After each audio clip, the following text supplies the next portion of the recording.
one and all, and welcome back to another thrilling episode of Off the Dome. I'm your humble interviewer, Jordan Brown, and with me for the very first time is our persistent producer. Say hi, persistent producer. Hi, persistent producer. I forgot you do that, nor did I expect you to start a conversation with me like that. I'm honored. That was so fun. This is a real interview. This is Off the Dome, not the Dropout Drop-in. For viewers watching at home, I'm fully in my COVID days, so it's a lot of brain fog up here. Liz, thank you so much. Can I also add a disclaimer off the top, which is that I've been fighting with my setup all day. So Jordan is down here and my camera's up here. So if you see me doing this, I'm like playing ping pong right now. So I'm going to try and stay this way, but I'm definitely going to be looking down the whole time too. It's fine. This is the Dropout Drop-in. No, it's not the Dropout Drop-in. This is the other thing that we do. Okay, I'm going to shut up. You take over. It's very good. Look, this is exciting. I've wanted to have you on for a while. We've talked about doing this because obviously we host the Dropout Drop-in together. A delightfully fun time. And you are in the midst of your... Boy, I should have come up with something about this before. I was going to say Eras tour, but that's not. If you had a way to describe this, I would steal it and use it myself, because this is just a lot is what this is. I'm in the middle of a lot right now, so I would have been shocked and surprised if you had found a concise way of summarizing. Well, that does lead me into my first question. What do you do? Other than have a birthday crisis every Leo season, which is where we currently are.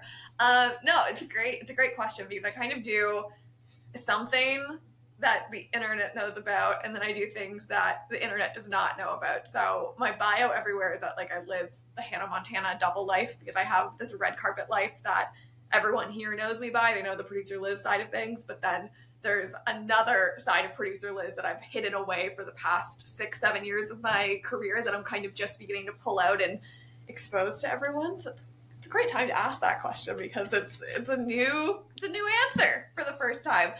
Most people know me for my like pop culture analysis and breakdowns on the internet. I was one of the people that broke the Don't Worry Darling scandal a couple summers back and kind of followed that story from the beginning well until it was over, and from there ventured into the land of red carpets and interviews and press junkets, which is where my comfort zone happy place is. But behind the scenes for the past 6-7 years, I've worked as a producer in unscripted and specifically in the tech industry. I've been producing tech shows and news and live events and all kinds of different things. And I recently left the tech industry like in July, a month ago.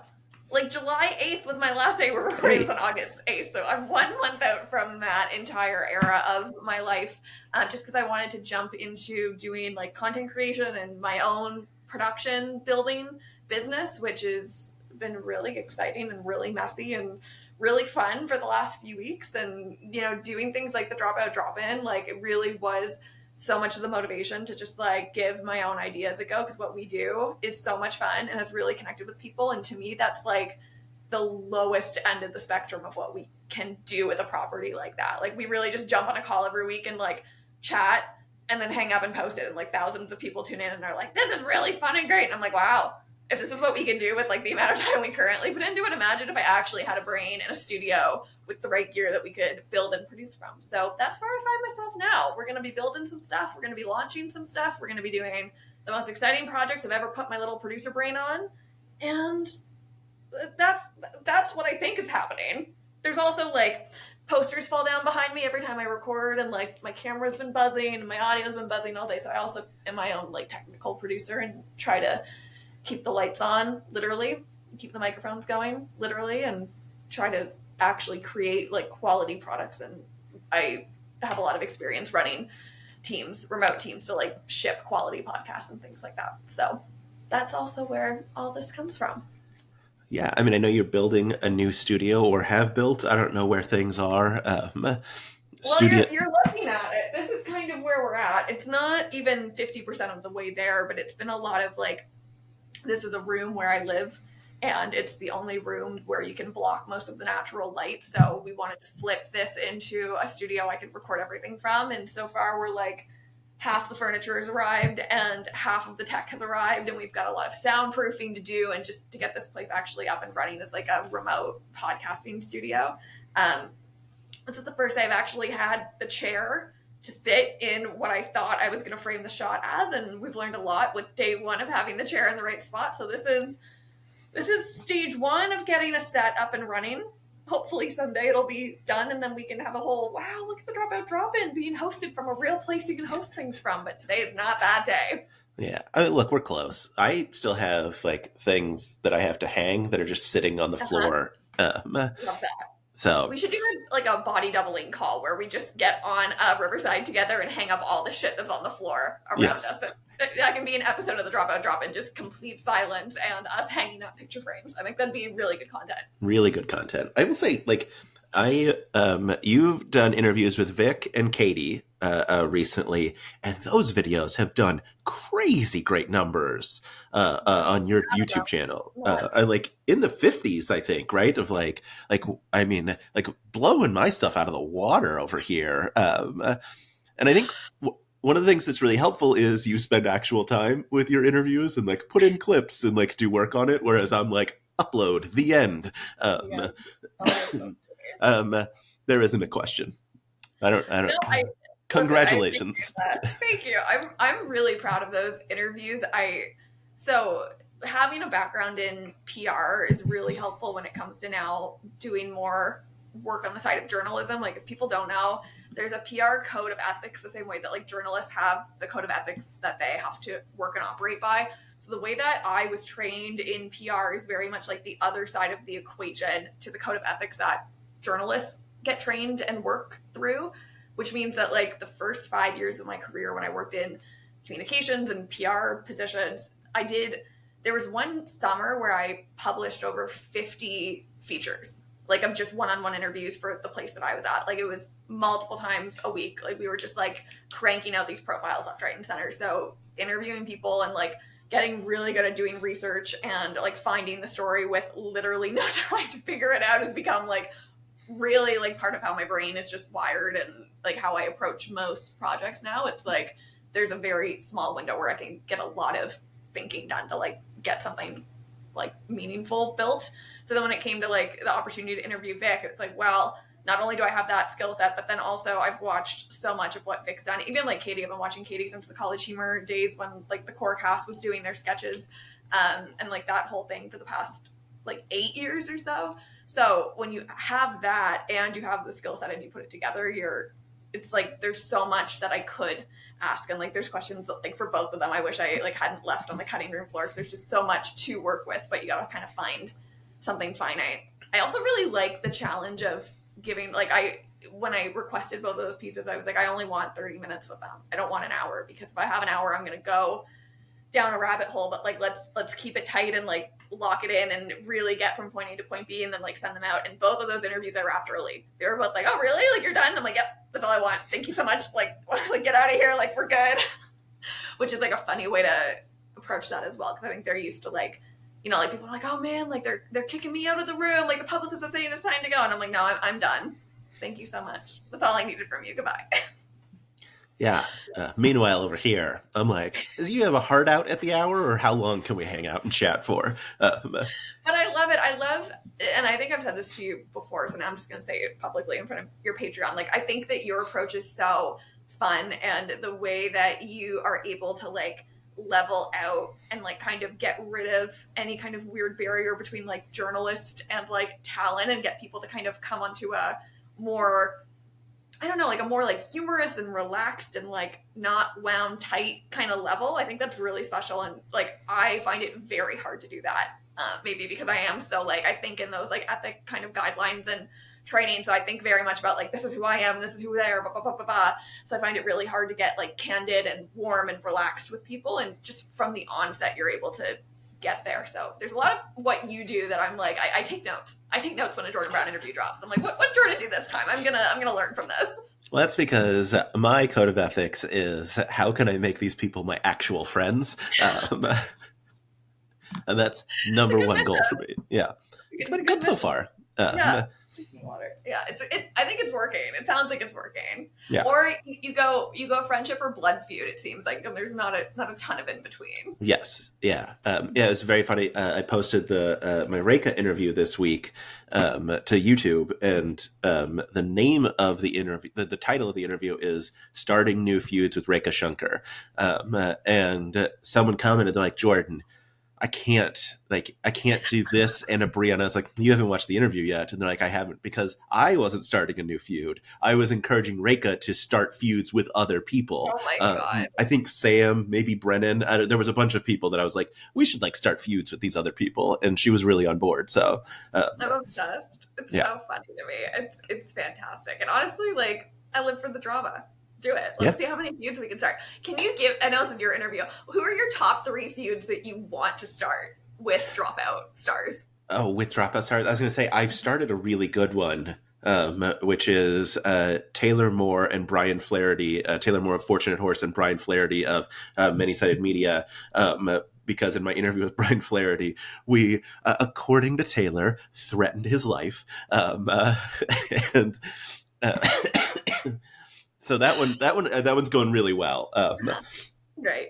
But yeah, I mean, obviously, like the Abria one is really fantastic. Boy, other feuds. I don't know I have one for you. Yes, please. I think that you and Lily Do should have a full-on debate. Like, I think you need a moderator, and I think that you two have a lot to talk about. Yeah, I think that would be very good. Also, I just want Grant to just yell at me about things. It doesn't have to be like just Grant being like, "You're terrible." That's great for me. So funny. Grant, listen, if you've got a cameo, I'll pay for it. I'll pay for it. I'll send it in right now. Boy, those would all be good. I will say, speaking of feuds, it's always very funny to me because people will be like, now we're starting a feud like with me. And I'm like, I have a Bria already. I don't need like my feuding time is occupied. Yeah. Full capacity. I've got S tier done. Like, I don't need somebody else to like have a side feud with.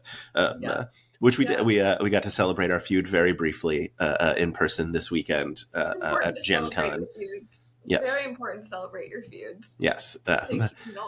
I did what was described to me afterwards as like a dog seeing another dog, because I saw Bria coming up the escalator, and I guess I did like a head pop up thing, and then did like a run / skip because I was so excited. And when I caught up to her, I went, "On sight, motherfucker," and then we hugged and screamed. Brilliant. It was fantastic. Oh my God. I would just melt into the floor. I don't think I'd even approach. It's like keep 100 feet from. Yeah. No, that's amazing. I wish I'd been there to witness it.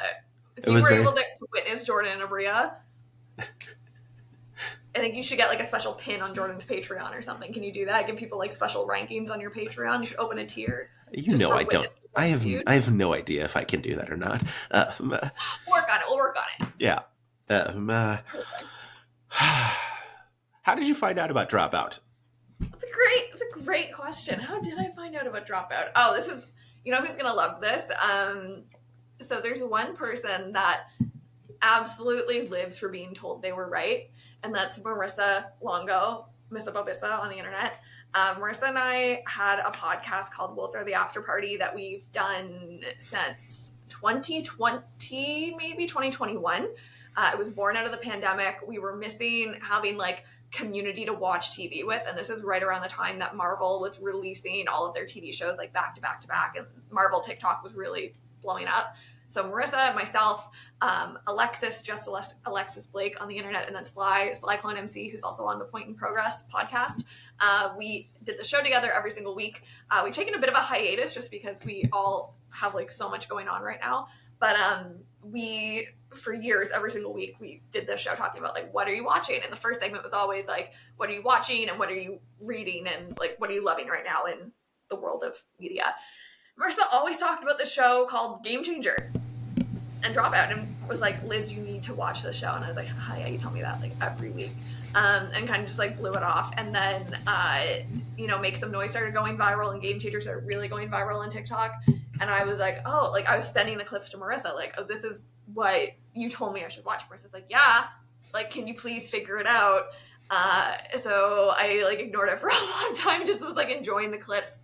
And then I started hearing more in the news about it, and I was seeing like when Brennan and Sam did the press tour when they rebranded College Humor to Dropout, and that's when it really connected for me because I was a College Humor fan and watched what they were doing really closely in like the 2017 era before all the business around it getting sold and all of that was happening.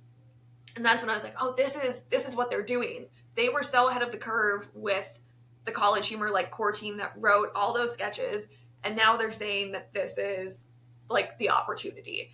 And I really trusted that as like a business move, and not necessarily just like as Sam thinking that that was a direction, but like the entire idea of the mid-market streamer coming into fruition and like taking a place and taking market share away from like a Netflix and Amazon Prime. Like all these like huge streamers that do like incredible productions and work, I thought was really fascinating, especially as someone at that point in time, a couple years ago, I'm in production land and I'm starting to really build my own shows and properties at these companies I was working for. So the first show I watched, I like went for the subscription last summer. I think I turned on Make Some Noise and found like the Noise Boys. Like I went through all the classics, you know, that you go through when you first get a Dropout subscription. And then my other friends were like, you need to watch Dimension 20. I was like, I'm not into D&D, blah, blah, blah. Biggest lie I've ever told in my life because I'm literally the exact kind of personality that D&D is built for. So as soon as like it clicked in my brain that D&D is actually like all of these things and none of like the stereotypes around it, I was like, oh, I get it completely. Do you know the first season of Dimension 20 I watched? No. Do you want to guess? A Court of Fey and Flowers. Nope. But that's what a lot of people think it is because it makes complete sense with my personality. It was Mentopolis. And I fucking loved Mentopolis. I thought it was brilliant. I thought Trap specifically was like really interesting. And then I learned he was hosting them actually. And then I started to see how the web of like Dropout came together. And I was like, oh, I'm in. Sign me up. And then I went through all the classics. I did like, I did Crown of Candy. I did Fantasy High. I like really worked through. And by that point I was like in, and then I discovered everything they did during the pandemic. And I was like, wow, I really wish I found them sooner because they did exactly what I am trained to do, which is remote first production. So everything that Dropout did during the pandemic era, that is exactly what I specialize in. And I was like, well, it would have been really nice to have found y'all when you were doing that work and I was doing that work. And I felt like I was the only producer on the planet trying to build these like remote sets and doing like remote based shows. So I've since like been able to go back and rewatch what they did during the pandemic and be like, yeah, we were all struggling with the same problems at that time. Nice. It wasn't just me alone in my room being like, I'm the worst producer in Canada. Like, no, we were all struggling to make remote shows work at that time. Yeah. Yeah. I'm gonna open my door because it's like 1,000 degrees in here. It's a heat wave. It's a heat wave in Canada, people. We're not just snow. Okay. So that's a very long story of how Dropout came to be. A lot of people are owed a lot of credit, especially Marissa, and she'll eat this up when she sees it. She's not going to watch it. It's fine. Should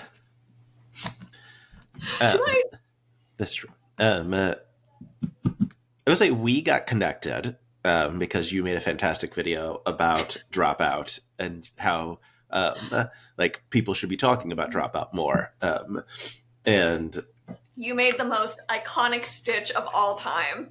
Like truly one of I think it might be in your top 5 videos you've ever made. I genuinely don't remember what I did. And it might be the COVID, but it might be because I make so many videos. So I made my initial video of a Dropout from a hotel, and it was like I was running a huge event. It was nuts. It was remote first. And I was coping by going back to my hotel and watching Dropout like in the couple hours I could sleep in between shifts. And I recorded this video in the hotel, like taking off my makeup, like truly like the most disgusting I've ever looked and felt. And it like popped off in the algorithm because that's how TikTok works. They never want you at your best. They only want you at your worst. And you stitched that video and I saw it the next morning when I woke up and it was like, it was like a cold stitch where it's like, I think you just took the first few seconds of the video no matter what I said. And then you say something like, oh, like, I don't understand how there's hundreds of comments on this video saying like, no, it's talking about Dropout, and I exist. Like, how can these people exist and like watch Dropout and be looking for Dropout content and not know who I am? And I don't mean that in an egotistical way. I just don't understand how the algorithm works. And I was like, you know what? He's right, and he should fucking say it. And that's how we became friends. Yeah. And I was on set that day texting you like, I think we need to do a podcast because like you're completely right. Yeah. Well, thank you. Because Dropout Drop-in is an absolute delight. Even though I think we are technically in hiatus as well, because you've been so busy that I think we have like 3 unreleased episodes. Sure do. Yeah. Sure do. And I'm traveling for the next few weeks, and all I'm doing this weekend is editing and scheduling posts. So that's fair. Yep. Yeah, I do know what video you're talking about now, because I remember I just like scrolling through those comments and just all these people that are like, no one talks about Dropout, and I was like, it's my whole personality. What do you mean no one talks about it? Like, how have you not stumbled across one of my videos to be like, oh look, Jordan's interviewed everybody at Dropout? So it's so factually correct that is who you are on the internet, that when I go to make thumbnails for our episodes that we do on the Dropout Drop-in, and I'm like keyword searching things like Katie Maravich, Rosate Spoonbill, like trying to find like clips of Katie during that specific scene, you come up. Like anything that is niche in the Dropout universe that you're trying to find video or photo of, you have made a video on and you own the SEO for. So there's so many times you can search like Zacho Yama, Dropout, Noise Boys, and it's like Jordan's face comes up. I'm like, Jordan, get out of here. Like, I have also experienced this when I'm looking for a clip that I want to include in a video, and I can't find it because I can only find clips of myself, and I'm like, no, that's not what I want. I don't need my videos. I know what I said. I need. Like, Dropout talks about having an SEO problem, but like, you have an SEO perfected problem where like Dropout needs to be like, Jordan, listen, you gotta stop doing your videos so well because like our shit's not even flagging now in the results. It's very funny. Good stuff. I have a Patreon question for you about Dropout. I'm so excited. And I know that producer Liz has done some improv herself. I'd be curious, both 1, to hear more about that, and 2, to hear how her first-person experience with improv affects how she thinks about Dropout and the questions she asks Dropout performers. I think it's a very thoughtful question. It's a wonderful question. I'm like shocked that anyone even wanted to submit a question. That's like very fun. 1, 2, 3, 4. There are 5 questions, and I posted it yesterday, late afternoon. Y'all listen, I'm blown away. That is a great question. Yes, I was the captain of my high school improv team. Woohoo. I did improv for a few years. So the way that it works in Canada, I don't know what is set up in the States, but we have the Canadian Improv Games, which is like a national non-profit that runs like high school improv leagues in all of the different provinces. So if you have a high school improv team, you can register to CIG and then you can compete in like tournaments and things like that. So when I interviewed Vic, we talked about the Canadian Improv Games, and I didn't cut a lot from the conversation with Vic, but the one thing I did cut was like we talked for multiple minutes just about like, do you know this person? Do you know that person? Like, oh, like Canadian Improv Games, blah blah blah. We went like back and forth about it. There is an exclusive for Jordan. I haven't actually said that. I cut all of that, but yeah. So release the name drop clip. So I did the Canadian Improv Games. They have like fun training that they do, so you learn like a lot of the theory behind improv. There's different events that you do as part of the Canadian Improv Games. So you're actually studying improv in different like stylings and different ways of performing. So if you look at like comedy clubs that are improv specific and you're looking at like long form improv versus shorter games and things, like that is all the studying that you do as part of the Canadian Improv Games. And then I myself have not like gone to LA to do like comedy classes, but what I have studied remote about like what are they teaching in these classes? Like what would Brennan have been teaching in New York City in this module? Like when they talk about studying a scene or doing this or that, like what does that actually mean?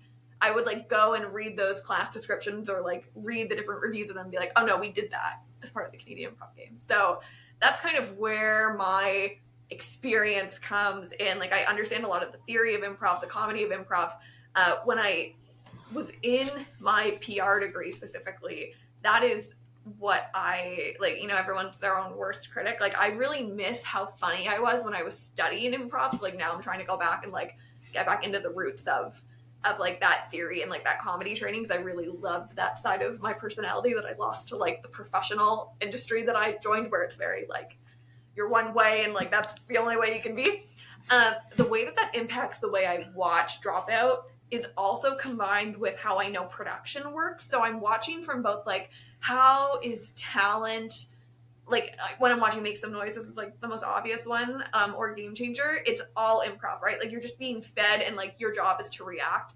But it's not only that, like you have to find your own character in the scene. This was something really interesting to talk about with Katie in that interview, because Katie's someone that specifically, like, it's Katie, but it's like a character of Katie. It's like Katie that doesn't know birds on the Rosie Spoonbill scene, which is, I still think, one of the most brilliant like pieces of improv Dropout's ever produced. Like it's Brennan that is getting frustrated about like losing the game, and that is like a character of Brennan being played. So I'm watching like from that perspective, but then I'm also watching from the production side, like how are they actually producing these moments and writing script and prompt to bring those things out in the talent, and then creating set and camera angles and like giving every opportunity to capture all of that at its best. And I think like just one quick story that kind of like brings all that together was obviously the newest Sam Says with Jacob and Lou and Vic is brilliant. And one of the things that I love about that episode, watching it back, that I don't think we really discussed it that much at the time, but the camera work is so phenomenal because they're moving so much, and it's so different from how every other Game Changer is filmed, and that like you almost immediately lose the idea of like you're going podium by podium because you're running and you're going on a bus and you have these wide shots of Lou and Vic and then the thing falls from the ceiling. So like the way that production had to plan itself to accommodate for like the widest form of physical improv was like so brilliant to me, and that's why they should have won an Emmy, but it's fine. It's fine. It's fine. Someday, I think that answers the question of how that it was all great. comes together. Yeah. Right. Someday, if you want to hear our thoughts on the Emmys, Liz will upload our Emmy episode. I'll edit it and I'll post it eventually.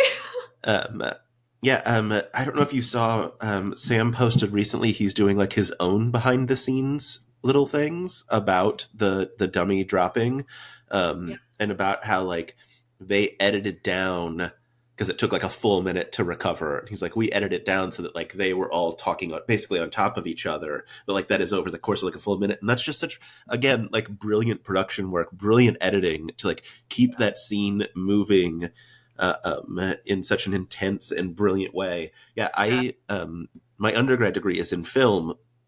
So I think it's one of the reasons why I'm good at interviews, is because I understand production really well, and to like having worked on like movies and stuff, so like I have a really good idea of where things are at and what they're doing. And I think that does, like, it's one of the things, I'm sure this happens to you as well, where like it's an infection in your brain where you can't turn it off. So like the one that I always think about is, oh no, and then instantly I forget the name of the movie. It's the Zodiac. That's the name of the movie. I was like, it's about the Zodiac killer.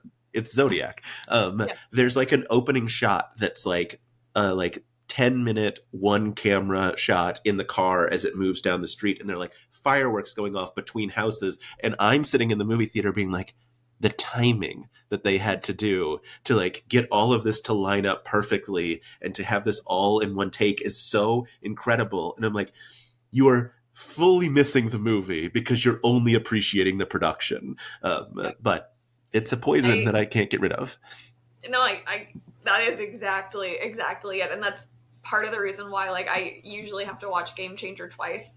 The first time I watch it, it's like, it's actually a coin flip if I turn on an episode and the first thing I'm noticing is like I'm into the plot, and then the second thing I'm noticing is production work, or like the opposite.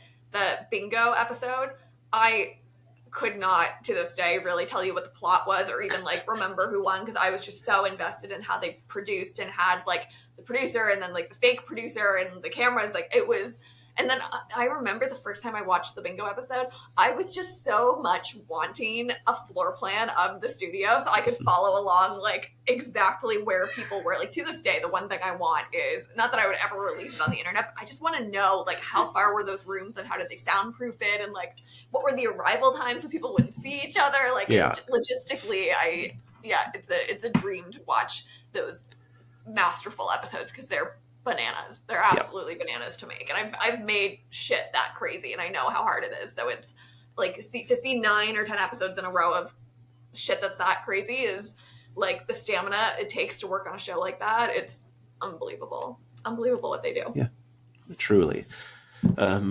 Another Patreon question, because my brain's not strong enough. Look, my notes for your interview are not up to par. I'm having a great time. I think we're having a great time here. I feel also so bad you're so sick. This is just a stupid one. So, should Jordan be taught how to end an interview or even transition questions, or do we just love that that's his brand?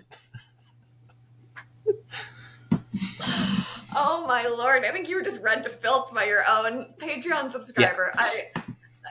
The funny answer to me is like, no, absolutely not. Like that's part of the charm of what you do, and like the longer that no one helps you and that you don't look into any reason why you should change that, the better it's going to be for all of us that like watching and seeing you figure it out.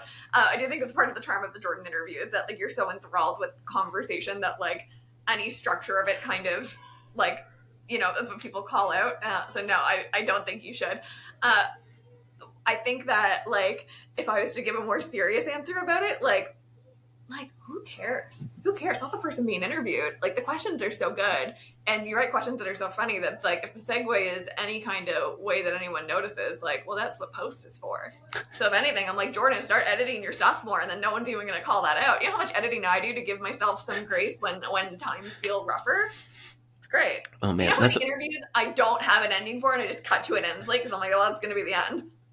Yeah. Like the TikTok editing, when I figured out that I could cut out my questions, oh baby, a real game changer. Because then I can do like a 15-second intro where I'm just like, here's the question that I asked, and then I cut out the 1.5-minute rambling question that I asked the person, and then I look smart, and it's great. Your TikTok editing, I've said this to you. I don't know if I've said this to you in front of or the camera recording, but I do think your TikTok editing is phenomenal, and I struggle with my short form editing more so than my long form editing. So I watch what you do, and I'm like, fuck, his hooks are always so sharp. Like how do I write a hook that sharp for my like 30-second clips? It's like... it's a lot of practice, but thank you. Yep. Oh no. I agree. I completely agree. It's one of those things where like I've started even to the point where I'm like, how fast can I say the name of the person that I'm interviewing? So that like, if you hear me say Abria Iyengar, are you less likely to scroll instantly? Are you going to stay for a second? Like, it's such a game. It's such a game. Like I really envy creators who have entire teams that are just studying watch time analytics and can inform those things. Like I've worked with some incredible data scientists that can give you information like that. And I'm like, I hope that someday I have a multi-million-dollar budget and I can just hire all of you to like come look at my shit and be like, when you use the word or, like 50% of your people will drop. Like it's just incredible what you can do when you practice and work that hard at it. Yeah. Yeah. Oh man, I was looking at my analytics the other day, and it was like your users are most active at 4 a.m. And I was like, well, I don't know what to do with that information because I'm not up. Yeah, I'm an hour ahead of Eastern time, which a lot of people don't know. Like there's a weird time zone that's an hour ahead. So I really struggle with my watch times because it's always late for me. Like if it's like a normal time for someone in Eastern time or someone in LA, it's like LA is 4 hours from me. So if people are watching at 10 p.m. Pacific time, like that's 2 a.m. for me. I can't do anything with that. It does mean that early bird gets the worm. Like I can post at 8 a.m. and like people will see it as soon as they wake up.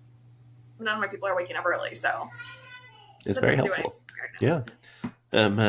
Real question. This is a follow-up to the joke question we just had. Well, I think that was a real question. I'm going to give that person that. It might have been a little jokey, but I think it was a good one. But yeah, give me the next one. What's more work, editing or producing? Where do and don't they overlap?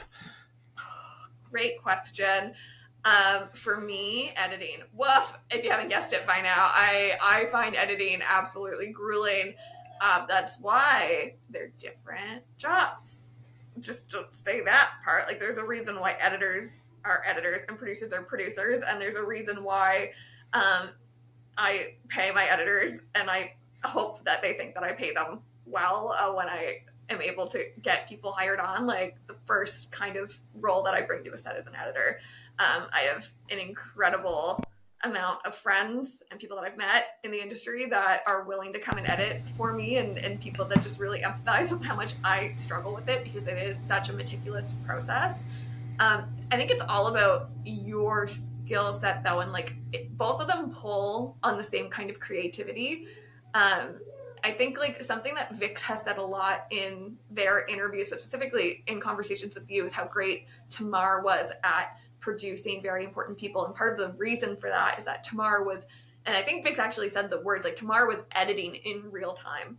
And I think that that's the overlap, that if you can figure that piece out, you make everyone's life easier. And I like to think that in the time that I spent in the tech industry, I really got to a point where I was able to edit a show in real time and figure out like, this is the natural story that's coming. This is the natural progression of an episode. And I don't just mean like, you know, the chicken crossed the street to get here and that's the story, but I mean like, this is where the energy of the person we've brought to set is going, and like, this is where the audience is reacting. So let's lean in more and like get closer to this and really like shoot the arrow towards the bullseye and not just go with like a pre-planned thing, because that's what we plan to do.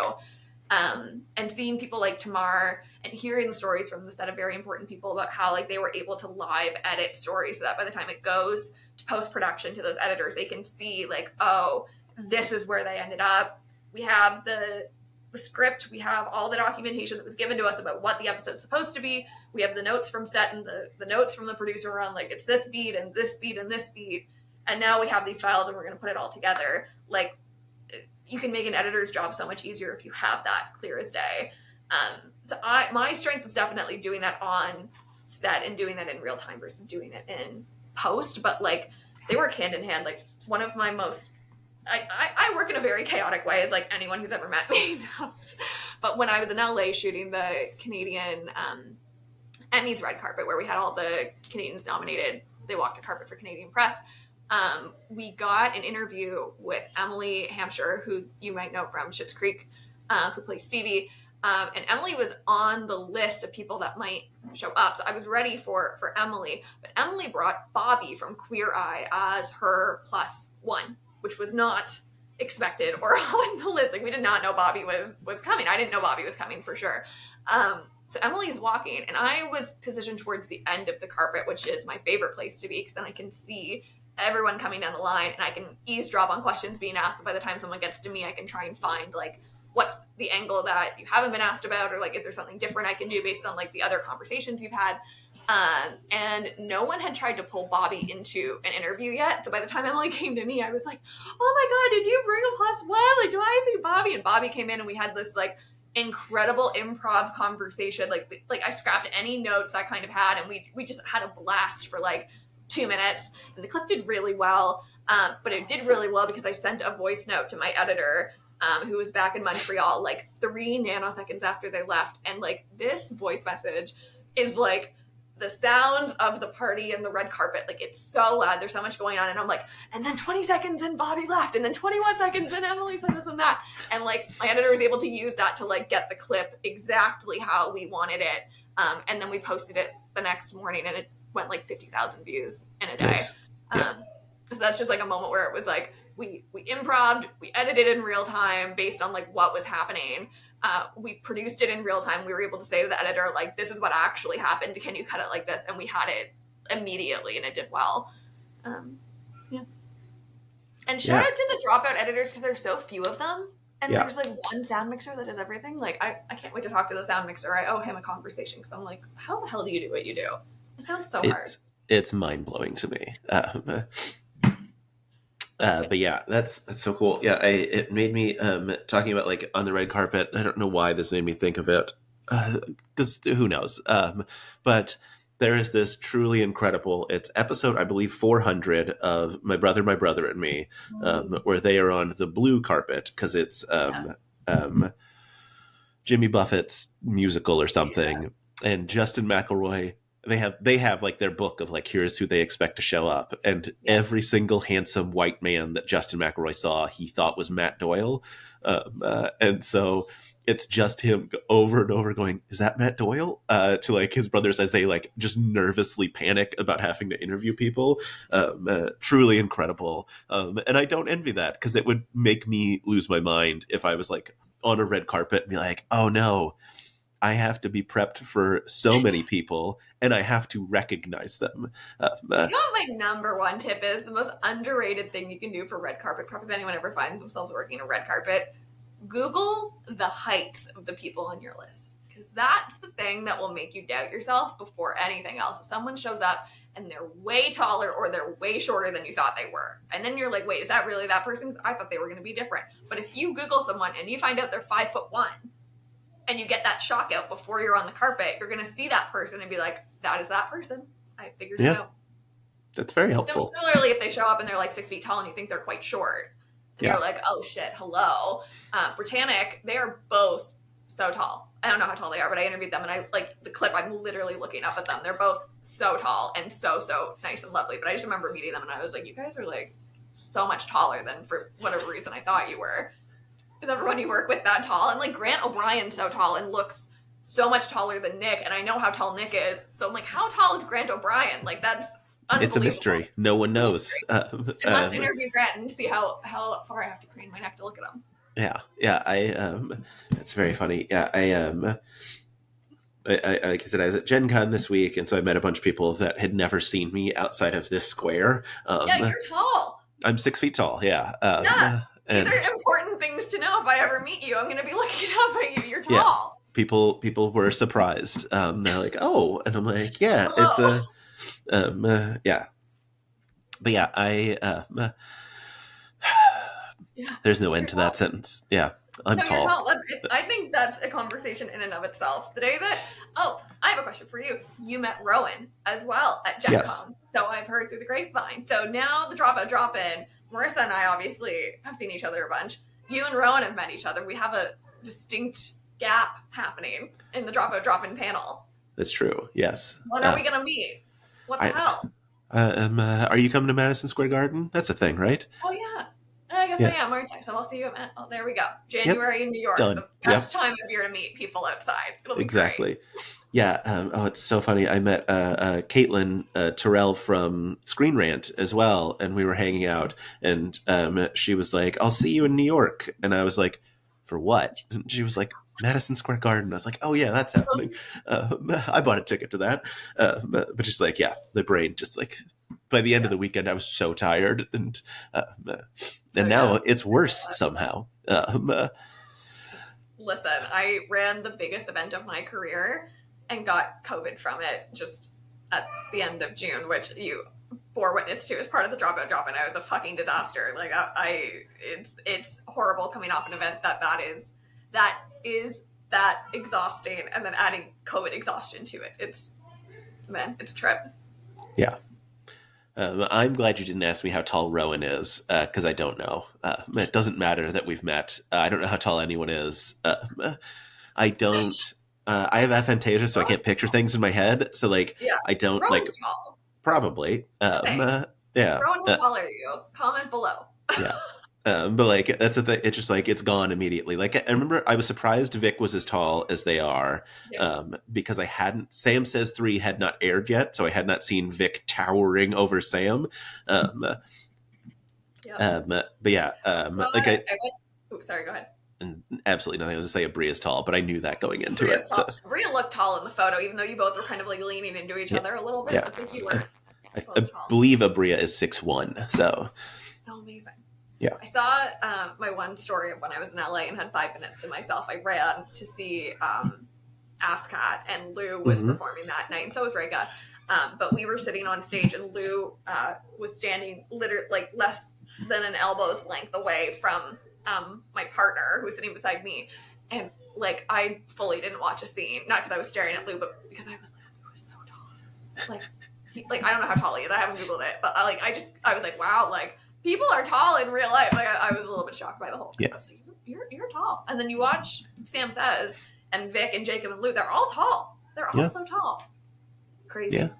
Yeah. Crazy. Yeah. Hollywood is crazy. People are so much taller than the people are so much taller movies. than you expect them to be because you expect them to be short because that's the famous thing about Hollywood is everyone is short. But then it turns out improv comedians tall. That's why they're improv comics and not actors. They are actors. Lou and Vic have both been in real movies. So is Jacob. Jacob as well. My favorite fact when trying to get people into Dropout, now that I'm on the train of trying to get people into Dropout, is that Jacob was in Pitch Perfect. That converts a large number of people. Yeah. It really does. It's so funny because for sure someone is learning that right now that you said it. Even though that's you, please let us know. I would love to know that I'm the one that broke that news to you. Jacob was in Pitch Perfect. Yep. And I'm not going to tell you who. You're going to watch it back and you're going to find it for yourself and be like, no way. And it's one of my least favorite things is how often people discover it and think that they have discovered it for the first time. That's not fair. I see it a lot. Let's say that. We've watched Superstore like truly more times than I can count. Superstore is always on our TV. It's one of our favorite shows. And Zach's in Superstore. Mm-hmm. And my partner had never put it together that Zach was the one with the lost numbers in the lottery. And then I was like, that's Zach Oyama. He was like, no, it's not. I'm like, yeah. And we watched it back and he was like, oh my God, that's Zach Oyama. And I'm like, yeah, that's the other one. Yeah. Crazy. Yeah. And now like Grant is in the commercial for something. I don't know what it is. People lose their minds about that one too, though, now. I love it. I love seeing people be employed. Truly. Yeah. It's very good. Good for them. What project are you most proud of your work on? Oh, this is a really tough question. The unfortunate answer is that I've done a lot of work that was either NDA'd or like I didn't get credit on for like being a producer on because of the way that like certain projects have worked. You get hired to do a job and other labels get put on who like produce that. So that's fine. That's like part of how the industry works, especially when you're not in entertainment. Like I was doing producer work, not in entertainment. So like when you're in a union, when you're in a guild, all these incredible like pieces, all these incredible organizations. Like in Canada, we have like DGC, like all these different ones for our Directors Guild, like our Actors Union, and like you guys have SAG in the States. Like you get credit for what you do. And I've done a lot that I don't have it listed anywhere. You won't find me on IMDb, which is fine. I've done a lot though of work that like I am really proud of. I talk about it in more like broad terms. Like I executive produced a show that only had one season that was totally different from how anyone else was talking about tech in Canada. It was all focused on like the next generation of founders, like anyone that was 30 and under. So not like quite, it was at a time where it wasn't quite like Gen Z. Like Gen Z was still in school. So it was like a little bit like end of millennial, start of Gen Z, cusp aged founders and people working in the industry. And we spotlighted a lot of people doing really cool work from across the country and people combining tech and nonprofit. That was really cool. That got a lot of eyeballs from people that wouldn't normally look at those stories and wouldn't normally like consider young founders in the traditional sense of like, no, these are people that are like doing the same kind of work that like all the big tech founders who are, you know, older millennials or boomers are doing. So I was really proud of that show. I solo shipped that one as well. So I was executive producer. When I say that, like when you look at these jobs in Hollywood, right, because the guilds and the unions do such an incredible job, like protecting roles on set and making sure like if you are hired to do this job, that's the job that you're doing. And there's all kinds of laws and legislation to make that true. When you're not working in situations like that, it means that like the lines can blur. So like that was a project where I truly did every single job from like all of the marketing and ticket sales to executive producing, talent management, all the technical production, managing the remote studio by myself. And I was like just really proud of it. And I had to leave that project for a different one before we were able to finish that season. But yeah, that was a really fun show a few years ago. Recently, in June, this big event that I was a part of was for a company I was with for almost 4 years. 4 years? 3 years? We did a huge event for a few days, and I was producing like a specific segment of the event that was like the majority of the time that people were spending in the event, they were doing this like specific piece of the puzzle. We ended up breaking a world record, which is like kind of the best note ever to go out on. So like that was really exciting. It was really logistically challenging. Like anything that you've seen at, I haven't been to Gen Con specifically, so I won't speak to that one, but like I've studied VidCon endlessly, and that was a huge point of reference for us. I like the Grammys, the Emmys, anything of that scale in terms of production, in terms of the logistical challenges. That was what we did.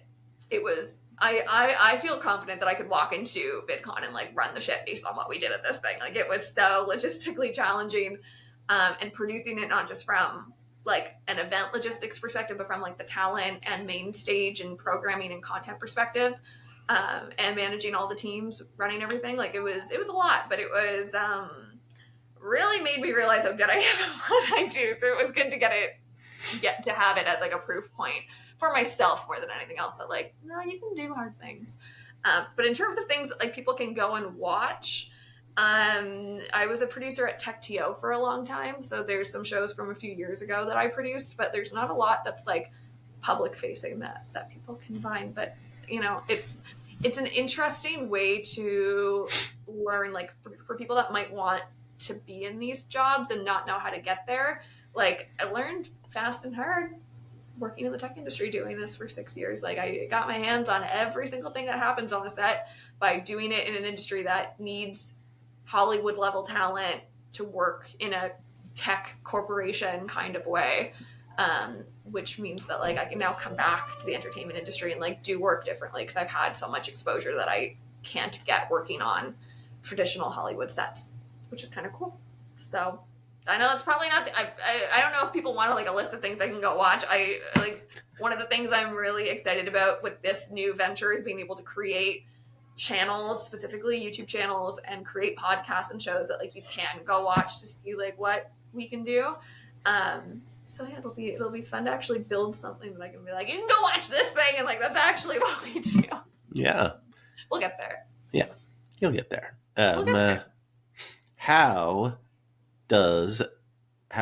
do you find time between being a fancy producer to make Dropout content, and is it some sort of magic? I appreciate that question because it sounds like a compliment, and I'll take it as such. It's so the honest answer is that in the midst of producing some really bananas, logistically hard and complicated things, I found Dropout in that story I shared earlier, and it really was like a point for me of like relaxation and like being able to turn my brain off and watch something. And also, as we've discussed, like you can't fully turn your brain off when you have these skill sets and you know what it takes to do stuff like this. So as much as I was enjoying Dropout for the purposes of like turning my brain off and like forcing myself to relax, I was always watching it with the wheels turning of like, I know how they produce this because I produce things like this. I love it. I truly love the properties they do. I love the mid-budget market. I love seeing people with independent production studios build their own things. So when you have like a innate passion for something, it's like easier to find time. And honestly, like creating the Dropout Drop-in with you, now I'm going to get savvy, was a really fun outlet for me as I was going through this insane production that we were doing in June. Like I've been working on that I worked on that for 8 months, which is like any event of that scale normally takes like 18 to 24 months to produce. We did it in 8. So it was like a really challenging, short timeline to build what we built, and like creating the Dropout Drop-in and launching it at the same time is literal insanity. But it was a way for me to like remind myself that, you know, you can do what you set your mind to, and like you can build things for yourself and like have fun and like do things for the sake of enjoying them. And like truly we built the Dropout Drop-in because we both fucking love what Dropout is doing. We think it's Emmy Award worthy specifically, and like we wanted to say some shit about it and like find people that wanted to have a conversation about it and kind of help herd people to one place so they would know, like, guess what, when you search Dropout, like Jordan Brown is a person that talks about it, Liz Duff is a person that talks about it. So It's a little bit of magic, a little bit of insanity, and like a sprinkle of like, why the fuck not? If you can do something, why the fuck not do it? That's kind of what we did. That's my version Amazing. of it anyway. Maybe you're gonna turn around and edit this and be like, y'all, like that was insane, and I don't know why we did all that. You know I'm not going to edit it. I'm certainly not going to do that. I am, however, out of water, and my voice cannot take not having water. So, Liz, if the folks on the internet wanted to find you, where can they find you to follow you for producing and all these new shows that are on the way? Producer Liz, everywhere. You can subscribe on YouTube. That'd be a big help. My big thing that Jordan is the only person that ever remembers to say this, but now I'm finally going to remember to say it, is helping me do all the things I do. You can subscribe to my YouTube channel because in Canada, there's no creator funds. So like I don't get paid for every platform I'm on. The only one that will pay me out is YouTube, which sounds like a capitalist way to try to promote yourself, but when you're trying to make a living as an independent person, I think it's important to tell people how they can best support you. So you can follow me everywhere, but if you really want to help make a difference, YouTube is the place to go because that's where we're going to be launching everything from. Hooray. I can't wait to see it. I'm sure we'll chat soon. So much fun. This was absolutely delightful. As you know, based on an earlier question, I don't know how to end an interview, so I'm just going to hit stop recording.